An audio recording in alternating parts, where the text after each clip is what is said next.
Você que está acompanhando, não é, o nosso material, você já deve estar entendendo que a evapotranspiração é um fenômeno que está presente no nosso cotidiano em muitas coisas, né? Mas agora a gente vai querer tentar falar sobre um fenômeno muito interessante, que é um fenômeno essencialmente brasileiro. Sim, gente, a gente tem um fenômeno aqui no Brasil que é responsável pela nossa incrível biodiversidade do continente, tá bom? Porque o Brasil é o Brasil. Esse vídeo vai ajudar vocês a responderem um pouco sobre isso. Vamos lá. E a gente vai estar falando então de rios voadores. Já ouviu falar de rios voadores?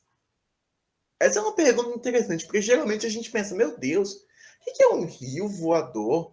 Né? Como é que pode um rio voar? Pode um rio voar? A resposta é pode. Inclusive, vamos fazer uma comparaçãozinha? Os rios voadores da Amazônia, eles conseguem locomover da Amazônia para o resto do continente 20 trilhões de água por dia. Isso é muita água, gente, que é transportada pelo rio voador. E enquanto isso, por exemplo, o rio Amazonas, que é o maior rio do mundo, ele consegue levar apenas 17 trilhões de litros de água por dia, que ele transporta, né, para o mar. Aí você pensa, mas Jefferson, como que tem um rio voador em cima da minha cabeça e eu não enxergo esse rio? Sim. Por que você não enxerga esse rio? Porque esse rio, na verdade, ele está na forma de nuvem. Ele é a umidade da atmosfera que está vindo da região amazônica e está trazendo chuva para todo o resto da América do Sul. Agora vamos ver como que isso acontece? Olha só, gente, vamos ver um vídeo aqui para a gente entender bem como que funciona.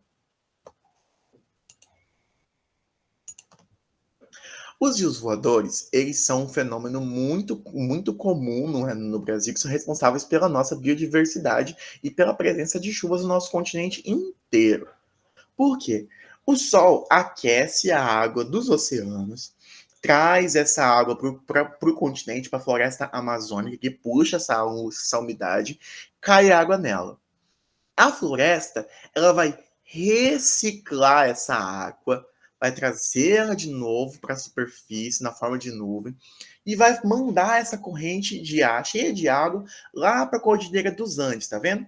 E bate na Cordilheira dos Andes e os ventos trazem ela para o resto do nosso continente.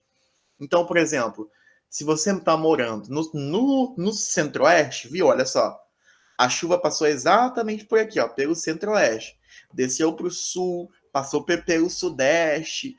Então, todo esse movimento é responsável por fazer com que toda essa região aqui esteja sempre regada.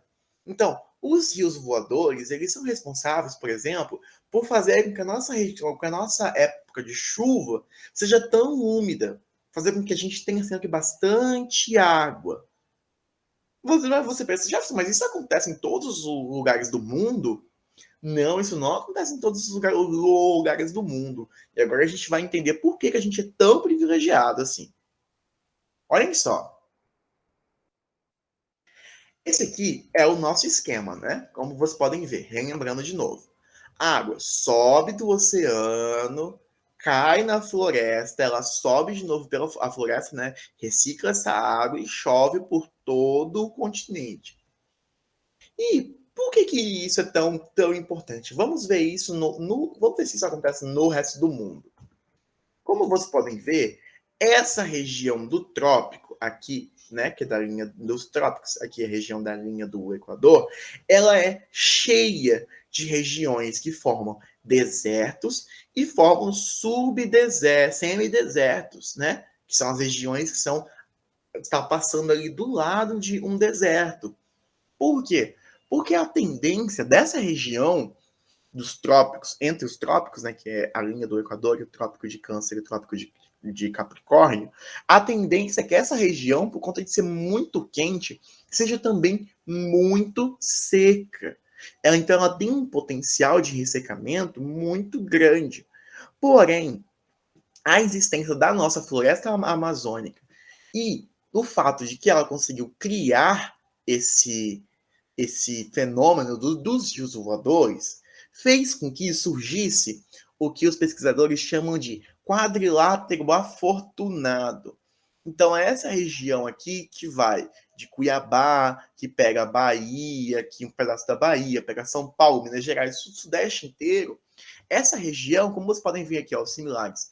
Aqui a gente tem o deserto, os desertos aqui, ó, tá vendo? Deserto, deserto, deserto. Essa região aqui deveria ser deserto, mas ela no Brasil ela não é deserto porque existe esse fenômeno dos rios voadores.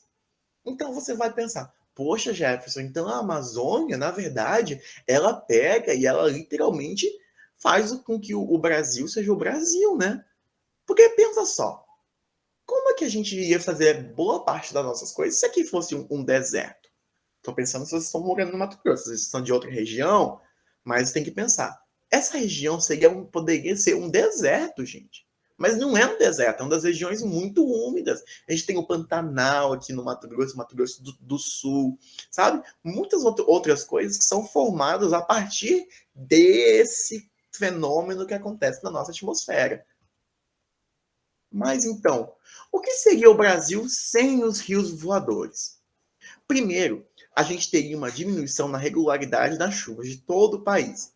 Então, as nossas épocas de chuva seriam menores e também mais secas. Você vai pensar, mas menor, mais seca, não tem problema se chover a quantidade que deveria chover, né? Essa é a questão. Iria chover muito menos também e com menor frequência, fazendo com que, verbo ponto 2, houvessem perdas da agricultura, perda de produtividade e de áreas agrícolas completas. Porque, por exemplo, o nosso bioma do Cerrado, que hoje boa parte dele é utilizado para agricultura, na verdade a gente não conseguiria produzir nele. Porque ele iria se tornar um deserto e a gente iria ficar sem conseguir produzir. Agora pensa só, se todo o Mato Grosso, que é um grande produtor de soja, de milho e de outros alimentos, se esse local parasse de produzir, como é que a gente iria ficar? Isso iria fazer com que algumas cidades dessas regiões tivessem que ser despovoadas, porque não ia ter como viver sem água, porque iam secar os rios, e não ia ter as florestas direito, até mesmo o cerrado, que é um bioma bastante seco um pouco, ele também iria ficar prejudicado muito por isso. E também iria ter uma redução da qualidade de vida geral no nosso país, porque as pessoas iriam ter que migrar dessas regiões para regiões mais povoadas, então iria ter mais competição por emprego, iria dificultar muito a nossa vida do país. Então, os rios voadores, eles promovem com todo o desenvolvimento econômico do nosso país. É necessário, entendeu? A nossa qualidade de vida depende desse processo de rios voadores. Então, a gente tem que pensar, o que a gente vai fazer se eles pararem de existir? Mas e agora? O aumento do desmatamento da Amazônia prejudica esse processo. Então, quando a gente está desmatando a Amazônia, a gente está, na verdade, se auto-prejudicando.